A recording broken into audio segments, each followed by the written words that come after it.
And now to an update on a story we first brought you last week. The Northampton Fire Department has now revoked their cease and desist order for the Bombyx Center, which prohibited music events at that location.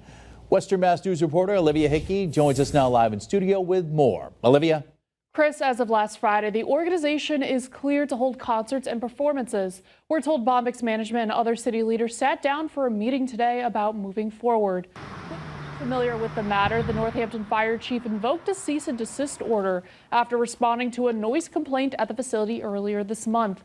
Now, based on observations like live music and alcohol on the property, the chief determined they were operating a nightclub or a similar facility, and they must install adequate automatic sprinklers. But when we spoke to leaders of the organization, they told us the room is used for multiple purposes, including religious services involving music.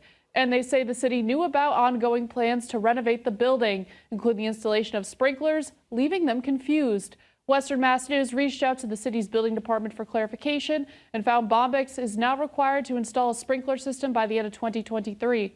We also reached out to Bombyx for a response to this development, but have not yet heard back. In the meantime, Northampton Mayor Gina Louise Sciarra says she has offered assistance as Bombyx seeks funding for these crucial fire safety upgrades. Reporting live, Olivia Hickey for Western Mass News.